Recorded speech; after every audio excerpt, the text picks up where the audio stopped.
On va revenir ce matin sur la question du chômage en Nouvelle-Calédonie et pour en parler, nous recevons Christophe Coulson, le président de l'UTCFE-CGC. Bonjour. Bonjour. Merci d'être avec nous. Mardi, les élus de la commission permanente du Congrès étaient réunis pour prolonger le chômage partiel.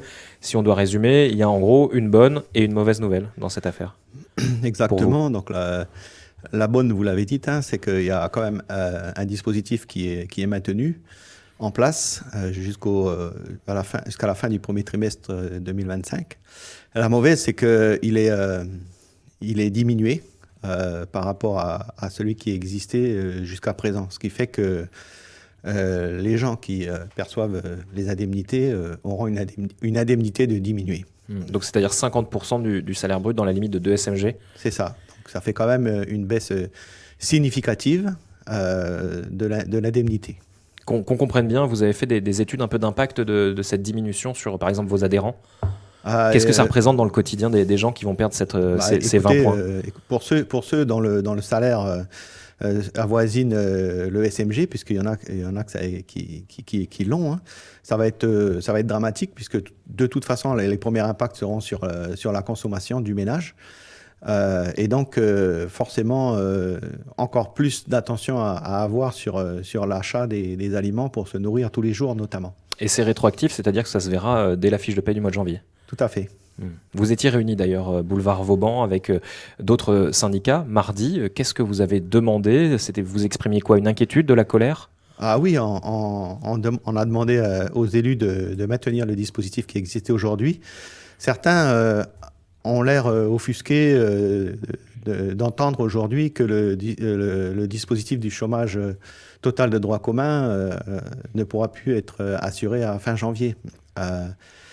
Et accuse la CAFAT d'avoir donné ces éléments un peu tard. Mais je suis désolé, la CAFAT aujourd'hui, elle est composée de partenaires sociaux, que ce soit les patrons ou les salariés.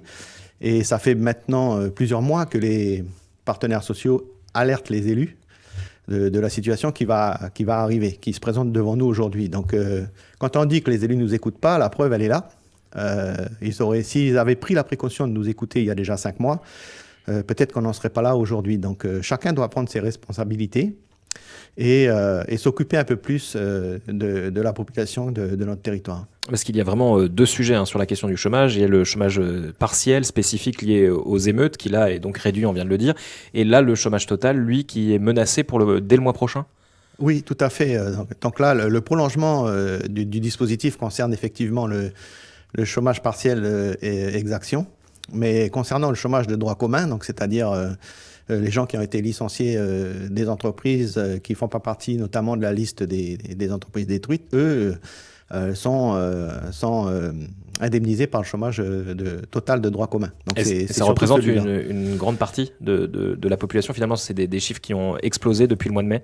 Écoutez, auparavant, il y avait environ 2000-2500 chômeurs par an. Depuis les exactions du 13 mai, on approche les 6000 aujourd'hui. Donc c'est pour vous dire que là, on a une attention vraiment particulière à porter sur ces gens-là et il faudrait vraiment que tout le monde se mobilise sur le sujet. Donc là, il y a une question d'urgence sur cette question du chômage partiel, du chômage total, pardon. C'est plus qu'une question d'urgence, c'est une question de survie en fait. Qu'est-ce que vous demandez aujourd'hui aux élus ? Vous vous tournez vers la France pour financer ce dispositif ? De toute façon, aujourd'hui, vu l'état du tissu économique en Nouvelle-Calédonie, c'est la solution, effectivement, elle ne peut pas venir uniquement de la Nouvelle-Calédonie. Elle doit venir aussi de l'État, mais en contrepartie, l'État nous a demandé à tous de faire des réformes et on ne les voit pas arriver, ces réformes. Donc on a peur et en pressant que... alors chacun donnera son avis sur le sujet, on a peur que l'État, aujourd'hui, nous dise « vous ne voulez pas faire les réformes, les aides qu'on vous apportera, elles seront diminuées ». C'est ce qu'on voit, c'est ce qu'on pressent. Mais de toute façon, la solution, elle ne peut passer que par une aide massive de l'État.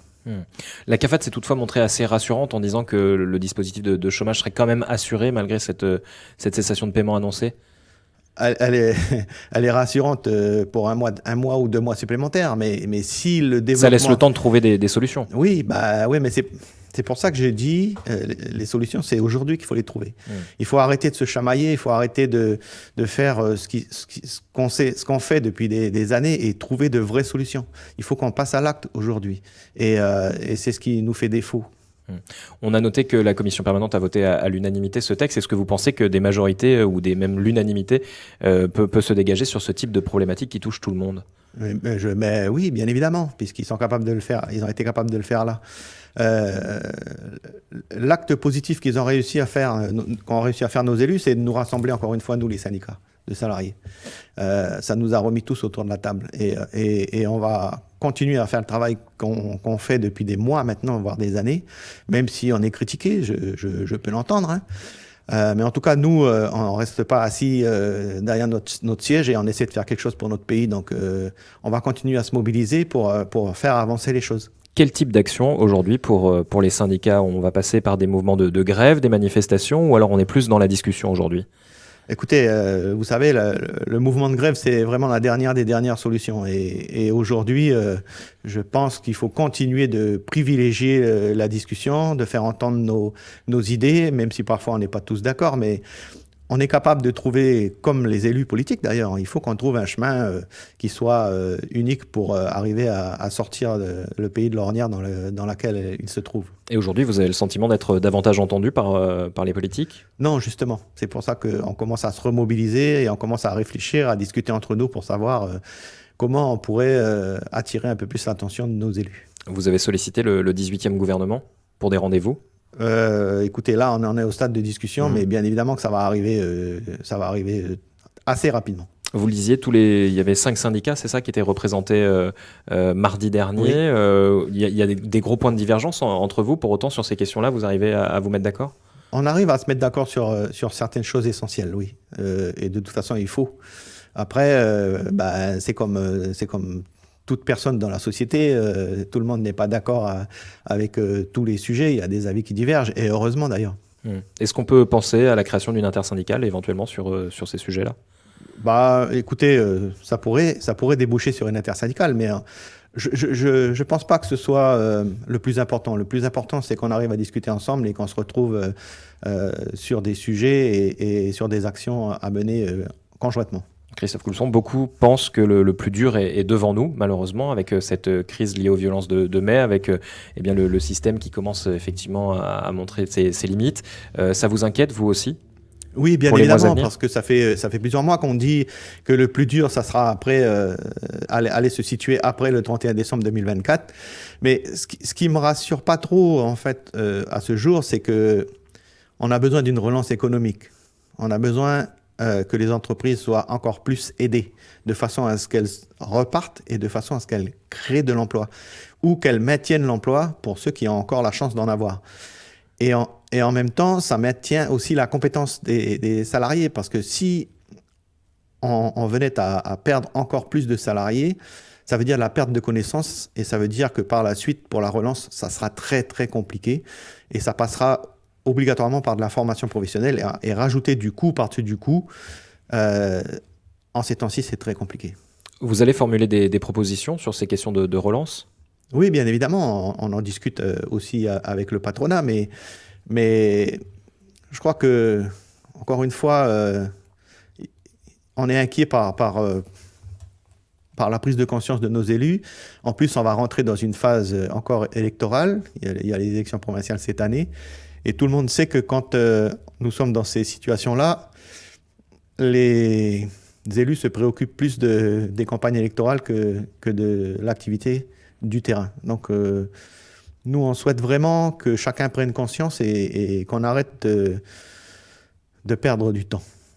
Vous évoquiez le patronat. Sur ces questions, vous arrivez à vous rejoindre peut-être, notamment sur les besoins de visibilité pour relancer l'économie, que ce soit, c'est valable pour le chef d'entreprise comme pour le salarié, ce besoin de visibilité?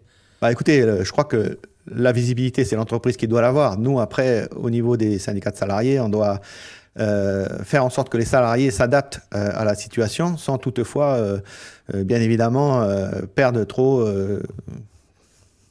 d'acquis, d'avantages, comme on utilise le mot que l'on souhaite, mais que le salarié continue à trouver sa place au sein de l'entreprise et qu'il puisse répondre à la demande de l'employeur s'il y a une reconversion, s'il y a un changement de cap, etc., etc. Donc on doit accompagner tout le monde, en fait.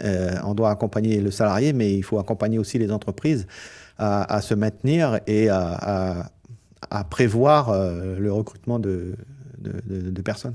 Alors, on l'a vu, hein, c'est le chômage qui vous a fait vous rassembler au niveau des syndicats. Est-ce qu'il y a d'autres sujets qui vous inquiètent aujourd'hui et qui vous font bien travailler ensemble ? Il y a beaucoup de sujets sur lesquels on travaille. Hein. Aujourd'hui, c'est le chômage, mais 2023-2024, on a passé des heures et des heures de réunions avec le gouvernement, notamment sur la fiscalité, sur la santé, sur le système de santé et bien d'autres sujets. Et depuis mai 2024 jusqu'à décembre 2024, on a quand même été mobilisé des dizaines d'heures sur le fameux plan PS2R qui aujourd'hui a complètement disparu. Donc c'est ça qui est un peu frustrant pour nous, c'est-à-dire qu'on passe beaucoup de temps à discuter. Et bien souvent, les sujets sur lesquels on discute, les projets, disparaissent du jour au lendemain et il faut recommencer et encore recommencer et encore recommencer. Donc des fois, c'est un peu essoufflant. Donc là, vous attendez de l'action maintenant, des mesures concrètes ?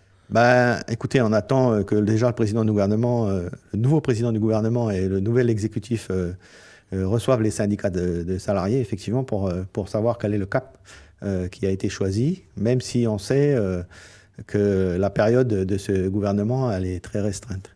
Mais le dialogue social, c'est pour vous une clé de la relance ? Ah, bien sûr, bien sûr. Il faut... S'il n'y a pas de dialogue social, forcément, il y a des répercussions sur le terrain. Merci beaucoup, Christophe Coulson, d'avoir été avec nous. Je rappelle que vous êtes le président de l'UT CFE-CGC.